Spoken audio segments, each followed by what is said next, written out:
দিয়েছে, 10 মাস কষ্ট করেছে আমার জন্য। ছোটবেলায় এমন হয়েছে যে আমাকে মাদ্রাসায় পড়ানোর জন্য বাড়ি বাড়ি যে কাজ করে আমার আর আমার বোনকে পড়াইছে। মাকে কতটুকু ভালোবাসো? অনেক ভালোবাসি নিজের থেকে। সিয়াম তুমি কি করে? আমি আগে মাদ্রাসায় পড়তাম, তারপর হঠাৎ করে আমার আব্বু আর মার সাথে ডিভোর্স হয়ে গিয়েছিল। তারপর আমি আর মাদ্রাসায় পড়ালেখা করি না, নানির কাছে থাকতাম। আব্বু আর মায়ের ডিভোর্স কেন হলো? মাকে অনেক অত্যাচার করতো, এই জন্য মা আব্বুকে ছেড়ে চলে গিয়েছে। এখন মা থাকে কোথায়? মা এখন থাকে যে বারোগুলিতে। তুমি কি মায়ের সাথেই থাকো? না, আমি আব্বুর সাথে থাকি। বাবা কি বিয়ে করেছে?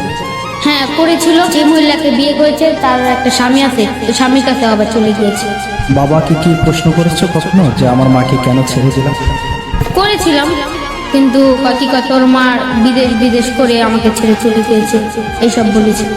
মাকে কতটুকু ভালোবাসো? অনেক ভালোবাসি নিজের থেকে। মা তো জন্ম দিয়েছে, 10 মাস কষ্ট করেছে আমার জন্য।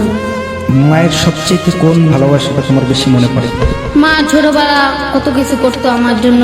ছোটবেলা এমন হয়েছে যে আমাকে মাদ্রাসায় পড়ানোর জন্য বাড়ি বাড়ি যে কাজ করে আমার আর আমার বোনকে পড়াইছে। পড়াশোনাটা যে করতে পারলা না কার জন্য? আম্মুর জন্য করতে পারলাম না। তোমার পড়াশোনা বন্ধ হয়ে যাওয়ার মূল কারণ কে, তোমার বাবা না মা? মা। ডিভোর্সটা কে দিয়েছে? মা দিয়েছে। তারপর মা কি করে না, নিজের জীবনটা শেষ করবো না, তারপর চলে গিয়েছে আব্বুকে ডিভোর্স দিয়ে। তোমার বাবার কোনো দোষ ছিল না? না, আমার বাবা গাঞ্জা খায় না, মদ খায় না, সিগারেট খায় না, রাজমিস্ত্রির কাম করে। মানে তোমার মায়ের প্রতি এখন কোনো অভিমান আছে তোমার? না, এখন নেই। আমার অনেক ইচ্ছা আছে, আমি বড় হব, অনেক কিছু করব। মা যদি আসে আমি মাকে তো ফালাই পারবো না, কারণ সে আমাকে জন্ম দিয়েছে। আর যদি জন্ম না দিত তাহলে আমি তো এত দূরে আসতে পারতাম না। মার জন্য কি করার ইচ্ছা?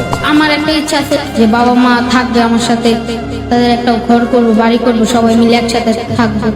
মাকে বোঝানো যায় না যে মা আবারও ফিরে আসবে? বুঝেছিলাম, কিন্তু মা আসবো না। তোর বাপে দেখলি না আমাকে কত জ্বালাতন করছে, আমি আর ওর কাছে যাবো না। বাবাকে কি বলেছো যে বাবা এখন ভালো হয়ে যাও, মাকে জ্বালাতন করো না? হ্যাঁ, বাবাকে বলছিলাম, বাবা আনতে গেছে, মা আসে না, বলছে যা তোর ভাত খাবো না। মা যদি এই না চলে যদি না গেতো তাহলে এখন আমি পড়ালেখাটাও করতে পারতাম। মা আব্বু একটা সুযোগ দিত, আব্বু অনেক বুঝাইছিল মাকে, কিন্তু মা আর আসেনি। মাকে তো বাবা অত্যাচার করতো, সেজন্যই তো চলে গেছে, তাহলে মায়ের কেন অন্যায় হবে? অত্যাচার করতে চলে আনবো, মুখে একটু টাকা তো আসতে পারতো। মা এত নির্যাতন কেন সহ্য করবে ছেলেদের জন্য? আমাদের মুখে টাকা একটু সহ্য করতে পারতো না। আমার একটা ছেলে আছে যে ওর ভবিষ্যৎ বড় হয়ে লেখাপড়া এখন যদি না করে তাহলে তো রাস্তায় রাস্তায় ঘুরবে ফিরবে, বাজি পোলাপান হয়ে যাবে। বাজে পোলাপান হয়ে যাবে না ভালো কিছু করবে? ভালো কিছু করব। মাকে তো দেখাতে হবে যে আমি ভালো আছি। হ্যাঁ, মাকে তো দেখাতে হবে। আব্বু এখন কাজ করে রাজমিস্ত্রি। আমার একটা বোন ছিল, বোনের বিয়ে দিয়ে দিয়েছে দেশে, তো আমি এখন বাবার কাছে থাকি।